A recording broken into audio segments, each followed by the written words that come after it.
Good morning.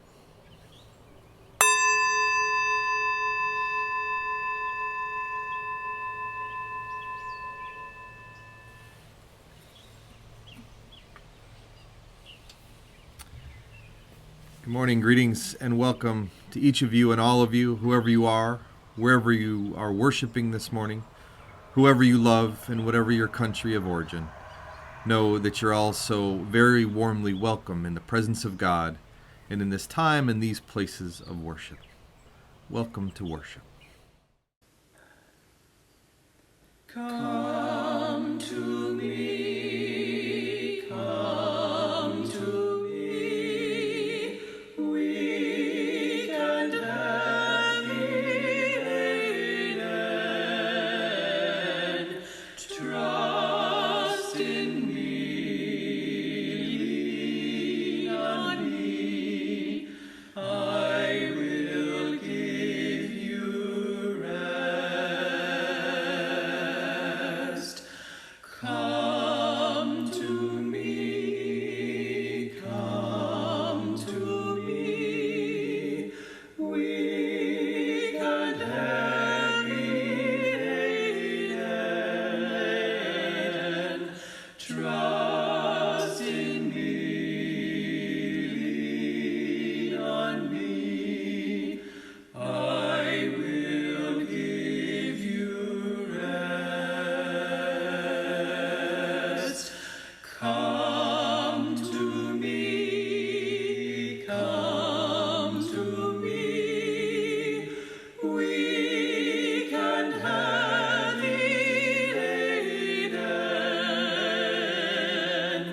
trust in me, lean on me, I will give you rest.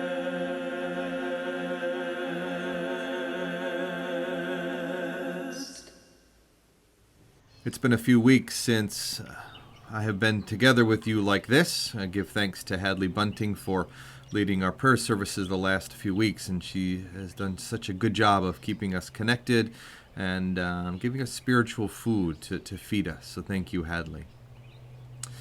In the times that I've been with you, the last 3 or 4 times, we've been considering the biblical concept of blessing. Tracing that in the Hebrew Bible and in the New Testament just a little bit, talking about what blessing is, what it isn't, what happens when we're not feeling particularly blessed, and also talking a little bit about the tool that we have, not only to be blessed, but to bless one another, and the gift and the power that is there. Today I want to shift gears a little bit and look at a particular blessing that we often hear as a benediction or at the end of worship services, which has an ancient biblical tradition. And so I thought I would read that to you from Numbers chapter 6, verses 23 through 26 or so. And we'll read that together, and then I'll talk to you just a little bit more about that. It's actually Numbers chapter 6, verses 22 through 27. And it is known as the priestly blessing. It is a blessing that the priests would offer to the congregation. And through our Judeo-Christian tradition, the priests, pastors in our tradition, have been blessing congregations all the way back to when this was originally written in ancient times. So here now the priestly blessing. The Lord said to Moses, "Tell Aaron and his sons, this is how you are to bless the Israelites.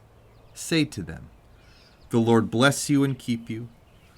The Lord make his face shine on you and be gracious to you. The Lord turn his face toward you and give you peace. So they will put my name on the Israelites, and I will bless them." This prayer is sometimes called the raising of hands because the priest raise his hands in order to offer a blessing to the congregation.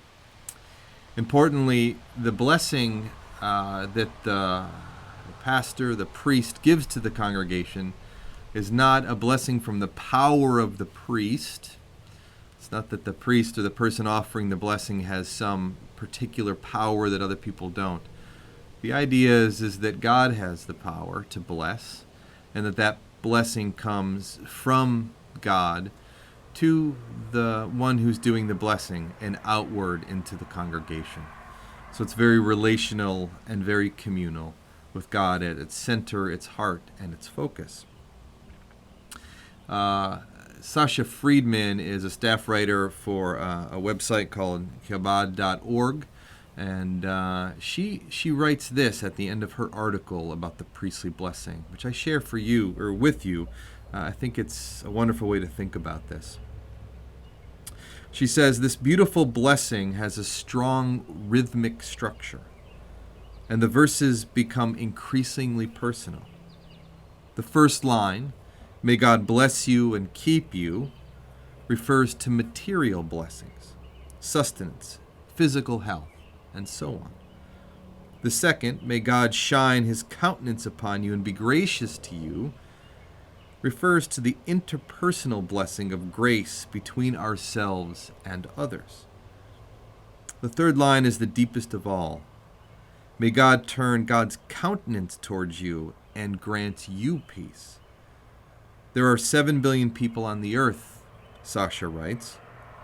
What makes us anything more than a face in the crowd, a wave in the ocean, a grain of sand on the seashore?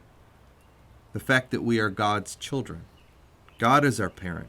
God turns God's face towards us. God cares. This knowledge gives us a profound sense of inner peace. We do not need to prove ourselves in order to receive a blessing from God. All we need to know is that God's face is turned towards us. God sees us, hears us, and holds us in God's everlasting arms. That blessing, often said at the end of services in our church, the benediction or good words, is it's easy to miss. It's common, we hear it all the time, but as common things are, they can become like wallpaper. We just stop noticing them after a while. And yet built into this amazing blessing is an ancient, deep tradition. It's thousands of years old, and connects us to that tradition.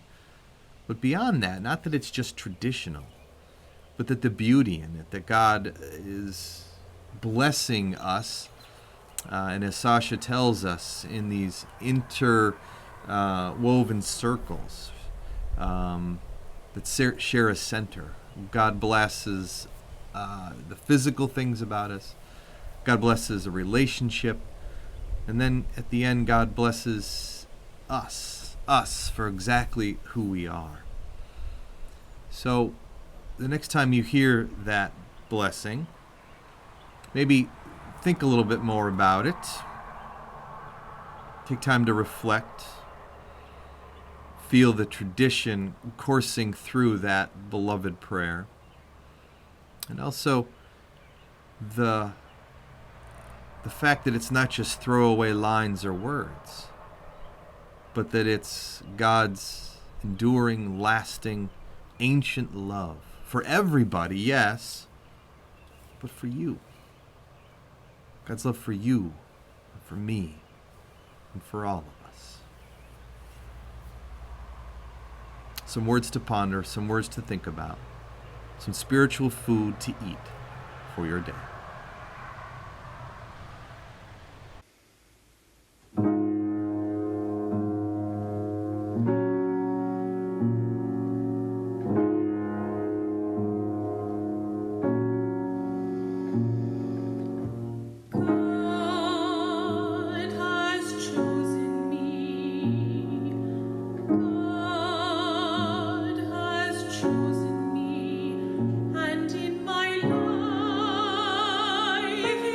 Come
So thank you for spending a few moments with me this morning.